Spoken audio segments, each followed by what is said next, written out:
Have you ever looked at your lawn and felt like you were just babysitting a green carpet that does nothing but demand your money and your weekends? I used to be that person. I spent years obsessing over a perfect weed-free lawn until I realized I was working for my yard instead of my yard working for me. Welcome to No Secret Gardening, where we stop chasing the showcase look and start growing real value. Today, I am going to show you how to turn that unproductive grass into a paradise that feeds you. My promise to you is simple. By following these steps, you can swap 5 common ornamental plants for varieties that will give you fresh greens for 180 days without the need for constant replanting. Before we dig in, I want you to remember our pocket rule for this journey. A lawn is a desert, but a garden is a feast.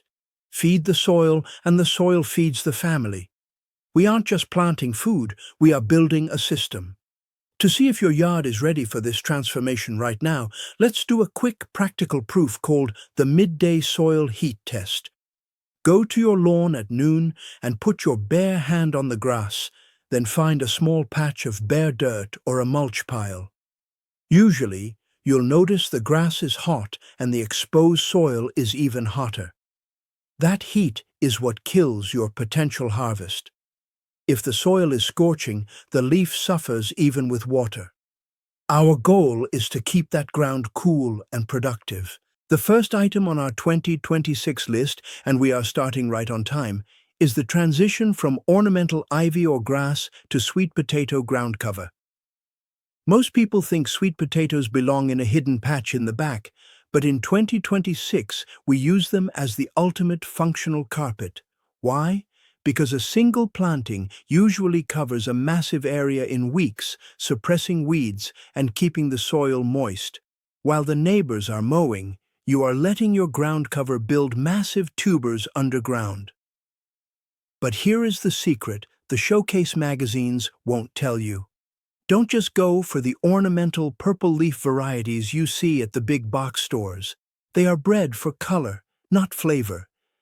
Usually, the standard heart-shaped green leaves of a production variety like Beauregard are just as beautiful and 10 times more productive. To know if your soil is ready for this first step, let's use the 3-finger moisture test. Push your index, middle, and ring fingers into the ground up to the second knuckle. If the soil feels dry and hard, your lawn is currently a brick. If it feels slightly cool and damp, you're ready to plant. If you are in a scenario where you have full sun all day, sweet potatoes are your best friend. If you are in a small backyard with partial shade, don't worry, we have a map for that too. I remember when I first tried this. I bought these expensive showcase shrubs that were supposed to look like a French estate. Within 3 months, they were brown, crispy, and I had spent $60 on nothing. That was the turning point for me at No Secret Gardening. I realized that if I was going to spend time watering something, it better give me a salad in return. That is why our second big idea for 2026 is the structural edible border using rainbow chard and dinosaur kale. Instead of boxwood hedges that provide zero nutrition, these plants provide architectural height and a stunning array of colors. If you are feeling overwhelmed about where to start or which varieties actually survive a real summer, you might want to check out our guide No Secret Gardening. It's designed to protect you from these exact errors and keep your budget safe while you build your paradise. When you plant these greens, remember the rule. No shelter in the soil, no drama in the leaf. We always use a thick layer of straw or wood chips around our edibles. This isn't just for looks. It prevents standing water from splashing onto the leaves, which usually leads to fungus. Always ensure your beds are well drained. We want moist roots, but no pooled water allowed. Now, you might think that keeping these plants alive is harder than grass. But the mystery of the next technique I'm about to show you will prove that your lawn is actually the one stealing your time. I used to think that an edible garden had to look like a messy farm, something hidden away from the neighbors because it wasn't pretty enough for the front yard. That was my second big mistake. I spent a fortune on ornamental bushes that gave me nothing but a pruning chore every month. Now, at No Secret Gardening, I've learned that the most beautiful landscape is one that fills your plate. If you're worried about your yard looking cluttered, remember our signature rule.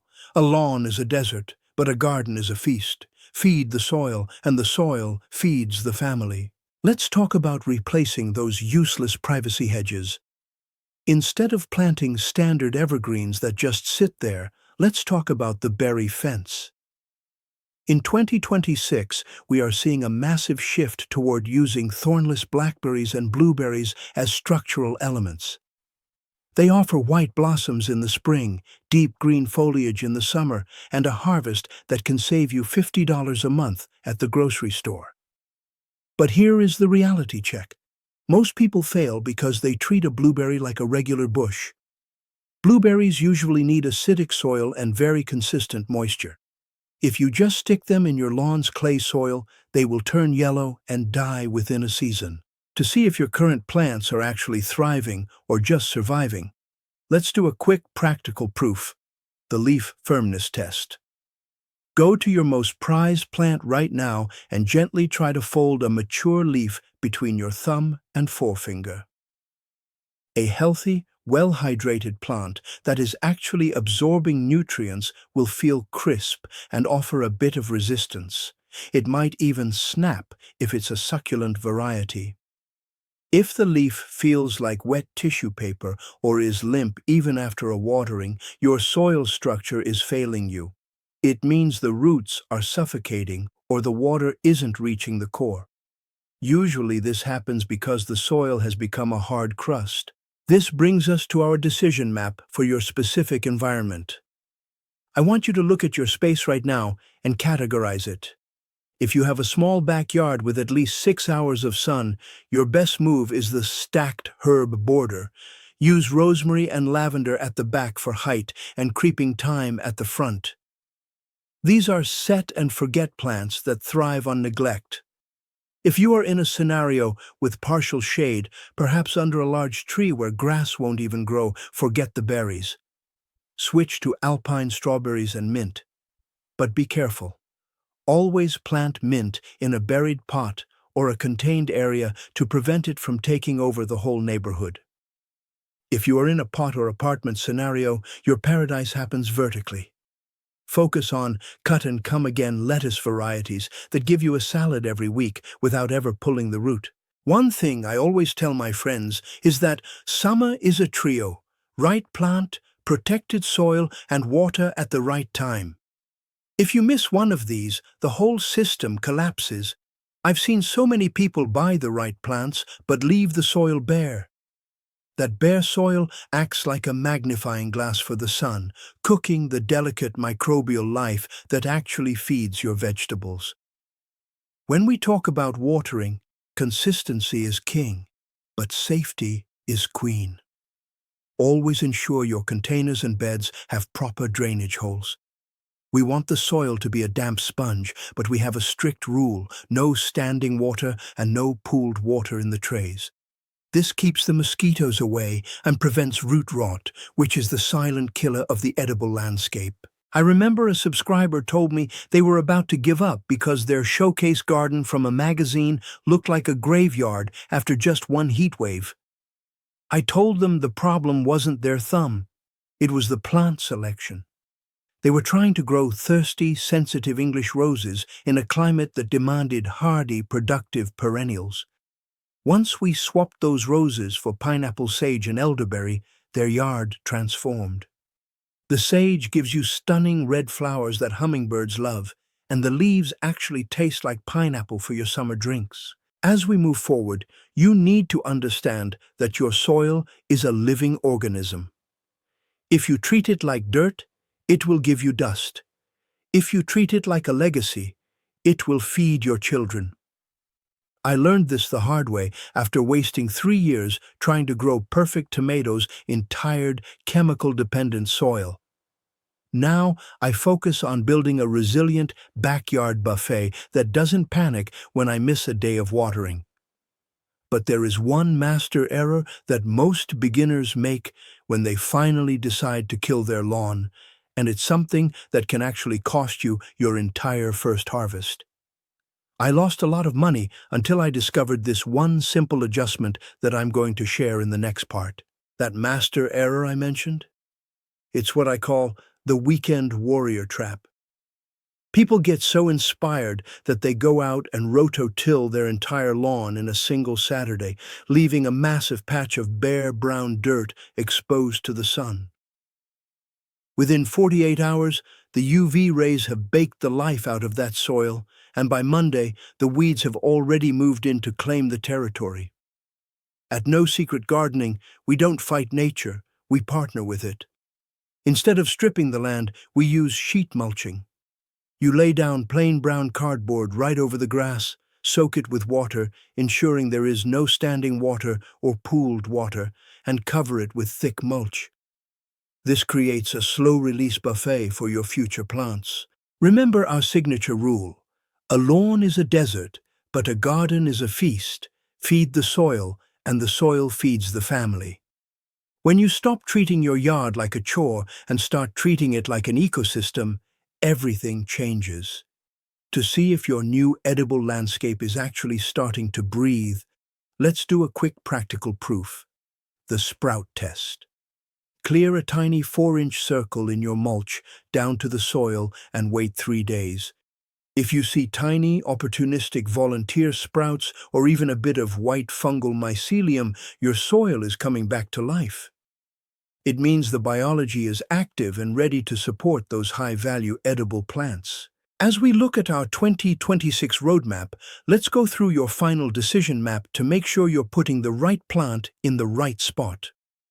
If you are in a full sun all-day scenario, this is where you plant your anchors. Think dwarf fruit trees like citrus or figs and surround them with sweet potatoes or rosemary. These are your heavy hitters. If you have partial shade, focus on your kitchen essentials. This is the perfect spot for your mint parsley and those stunning rainbow-charred borders we talked about earlier. In a pot or apartment scenario, focus on high-rotation crops. You want things that grow fast, like radishes or microclover, which keeps your pots cool and productive. If you have a small backyard with limited space, use verticality. Train peas or scarlet runner beans up your fences. They provide a beautiful screen of flowers and a massive harvest in a tiny footprint. I've spent thousands of dollars over the years on fancy fertilizers, but I've learned that the secret isn't in a bottle. It's in the cover. If the soil is scorching, the leaf suffers even with water. This is the common thread in every successful 2026 landscape I've seen. You must protect the skin of the earth. If you find yourself struggling with specific pests or you're not sure how to prune your new berry fence, that's exactly why I created the guide No Secret Gardening. It's a roadmap to help you avoid the expensive showcase mistakes and keep your garden thriving through the seasons. Now, how do you know if this transformation is actually working? Here is your signs of success checklist. First, look at the color of your leaves. In a healthy, edible landscape, they should be a deep, vibrant green, not a pale, yellowish hue. Second, check for life return. Are you seeing more bees, ladybugs, or even toads? These are the security guards of your garden. If they are showing up, it means you've created a balanced home, not just a crop. Third, use the finger temperature test one more time. Even on the hottest day of July, if you dig your finger under that mulch, the soil should feel cool and pleasant. If it does, you've won.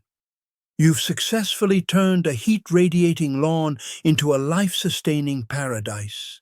The transition from a high-maintenance lawn to a productive paradise doesn't happen overnight, but every square foot you reclaim is a victory for your health and your wallet. Stop looking at your yard as a list of chores and start seeing it as a partner in your well-being. I want you to take one small step tomorrow morning. Pick just one 5-foot section of your lawn and cover it with cardboard and mulch. Start there. If this journey toward food freedom and smarter gardening resonates with you, I'd love for you to join our community here. Subscribe to No Secret Gardening and hit that notification bell so you don't miss our next practical deep dive. I have a question for you to answer in the comments. What is the one useless ornamental plant in your yard that you are most excited to replace with something edible this year? Share this video with a friend who is tired of mowing their lawn and wants to start eating from it instead. We are building a future where our backyards are more than just green rectangles. They are vibrant, delicious, and resilient homes. Thank you for being part of this journey with me. Grow with ease, smarts, and love. See you next time.